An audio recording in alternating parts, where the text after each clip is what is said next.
Hello everyone, welcome back to UGC NET exam prep. आज इस video में हम लोग देखेंगे हायर एजुकेशन के इम्पॉर्टेंट टॉपिक्स जहाँ से एग्जाम में क्वेश्चन पूछे जाते हैं। यही सब टॉपिक से क्वेश्चन आएगा आप लोगों का। एंड मैंने प्रीवियस क्वेश्चन को एनालाइज करके ये सब टॉपिक्स आप लोगों के लिए जॉट डाउन किया है। तो हम लोग देखते जाते हैं कौन कौन से इंपॉर्टेंट टॉपिक्स है। सबसे पहले देखिए एंशिएंट वैदिक एजुकेशन। ठीक है, एंशिएंट वैदिक एजुकेशन हो गया ना। एंशिएंट वैदिक एजुकेशन सो पुराने ज़माने में जितना भी सेटअप था, जैसे भी इंस्टीट्यूशंस का हो गया, पढ़ाई कैसे होता था, वहाँ टीचर्स लोग कैसे थे, वो सब हमने क्लास में कवर कर लिया है। वो जा करके आप लोग लेक्चर्स चाहो तो देख सकते हो। फिर वहाँ उसमें ना टाइप्स ऑफ वेदा हो गया, 4 टाइप का वेदा होता है, वो आप लोगों को पता होना चाहिए। उसके अंदर क्या क्या आता है वो पता होना चाहिए। फिर विमेन एजुकेशन में गार्गी हो गया, मैत्री हो गया, लोपामुद्रा, ये सब प्रोमिनेंट विमेन स्कॉलर्स हुआ करती थी उस ज़माने में। ये सब के बारे में पता होना चाहिए। टीचर्स हो गया, एजुकेशनल इंस्टीट्यूशन जो तक्षशिला हो गया, नालंदा, विक्रमशिला, इम्पॉर्टेंट इंस्टीट्यूशंस हैं, वो सब भी आप लोगों को पता होना चाहिए। फिर आता है हमारा ब्राह्मिकल एजुकेशन। ब्राह्मिक एजुकेशन ही ना वैदिक एजुकेशन, इसी का दूसरा नाम है, कंफ्यूज मत हो जाइएगा। ठीक है, ब्राह्मिक एजुकेशन। फिर जैन एजुकेशन, बुद्धिस्ट एजुकेशन, इसका भी 4 से 5 लेक्चर में हमने कवर किया है, बुद्धिस्ट एजुकेशन का पूरा अच्छा से। ठीक है, वो भी आप लोग चाहे तो देख लीजिएगा। अब national assessment and accreditation council, तो ये ऊपर का जो पार्ट है ना, ये हो गया हमारा एंशिएंट वैदिक एजुकेशन का। ठीक है, प्री इंडिपेंडेंस के टाइम का। अब ये सब जो पॉइंट है ये भी इंपॉर्टेंट है। National assessment and accreditation council NAAC, इसके बारे में आप लोग को पता होना चाहिए, क्या रिकमेंडेशन है, कब बना है, क्यों बना है, क्या मोटो है, सब ये सब आप लोग को पता होना चाहिए। Regulatory framework of higher education, ये पता होना चाहिए। फिर MHRD, अच्छा फुल फॉर्म जो है, फुल फॉर्म ये बहुत इंपॉर्टेंट है। डेट ऑफ स्टैब्लिशमेंट,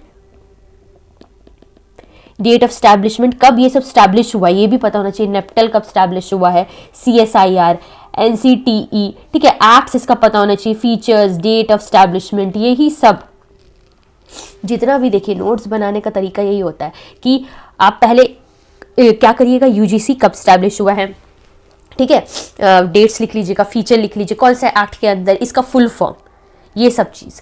तो ऐसे करके एक पेज में पूरा आप लोग ड्रॉ करके रखिए तो क्या होगा, एग्जाम के टाइम में बहुत आपका हेल्प हो जाएगा। ये सब चीज़ अगर आप लोग करके रखिएगा तो बार बार यहीं से क्वेश्चन पूछा जाता है। अच्छा, HECI, इसका व्हीकल्स, इसके बारे में पता होना चाहिए। HECI के बारे में पूरा इन डेप्थ नॉलेज होना चाहिए, हायर एजुकेशन सिस्टम से है ना पूरा, तो इसका अच्छा से इन डेप्थ नॉलेज होना चाहिए। फिर प्रोग्राम्स ऑफ UGC, जीवन कौशल हो गया, केयर, ये सब के बारे में पता होना चाहिए।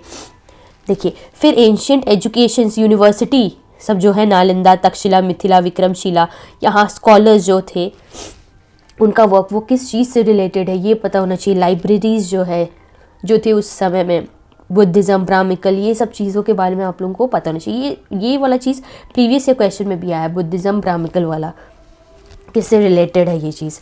अब देखिए commission and committees, very important. Pre and post period दोनों ही टाइम में, प्री पीरियड में कौन कौन सा कमीशन था, कमिटीज़ था, ये भी पता होना चाहिए। और पोस्ट पीरियड में भी, प्री इंडिपेंडेंस पीरियड में देखिए British education, Macaulay's minute, Wood dispatch, Hunter commission, Sadler commission, ये सब पता है होना चाहिए आप लोगों को। एंड पोस्ट इंडिपेंडेंस में राधा कृष्णन, मुरलीधर एंड कोठारी, ये मैचिंग फॉर्म में दिया जाता है। एंड इसका रिकमेंडेशन, हर एक कमेटी कब स्टैब्लिश हुआ, देन इनके अंडर क्या कहते हैं, इनका रिकमेंडेशन क्या क्या ये लोग रिकमेंड किए थे, ये सब भी पता होना चाहिए। ठीक है, मैचिंग में बहुत ये वाला आते रहता है, ये बार बार क्वेश्चंस।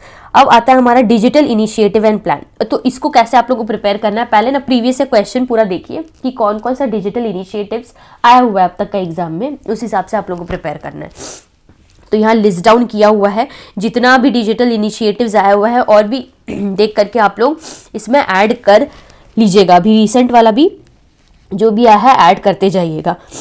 हालांकि NTA चेंज करते रहता है, बट मेजर इनिशिएटिव्स यहाँ नोट डाउन किया गया है। अब आता है 5 ईयर प्लान। 5 ईयर प्लान बहुत इंपॉर्टेंट है। 5 ईयर प्लान हो गया, 4th एंड 5 ईयर प्लान हो गया। यहाँ से फर्स्ट 5 ईयर प्लान, इसका फोकस क्या था, प्रीवियस क्वेश्चन में आया है कि, ठीक है, प्रीवियस क्वेश्चन में आया है कि फर्स्ट जो 5 ईयर प्लान है ना, उसका फोकस क्या था, इनिशिएटिव्स क्या क्या हुआ था 3rd 5 ईयर प्लान में, ऑब्जेक्टिव्स क्या क्या है, ये सब प्लान्स के अंदर first second third fourth fifth सब पता होना चाहिए आप लोगों को। बार बार क्वेश्चंस आते रहता है यहाँ से। फिर नीति आयोग, ये भी पूरा अच्छा से हम लोगों को करना है।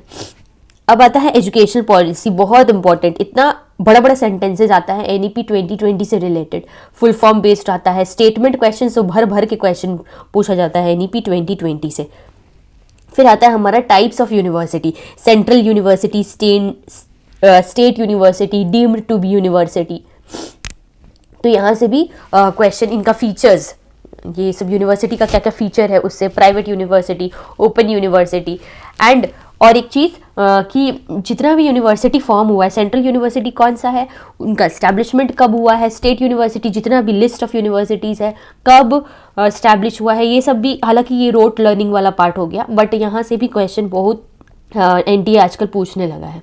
फिर इग्नू हो गया, एनआईओएस, ये सब भी क्यों फॉर्म हुआ है, क्या क्या फीचर्स है इनका, इस्टेब्लिशमेंट, किनकी रिकमेंडेशन से इस्टेब्लिश हुआ है, ये सब भी पता होना चाहिए। सो यही था हमारा छोटा सा लेक्चर, पूरा हमने कवर कर लिया है कि ये सब पूरा चीज़ है जो आप लोगों को हायर एजुकेशन में पता होना चाहिए, तब आपका अच्छा से ये टॉपिक है ना प्रिपेयर हो जाएगा।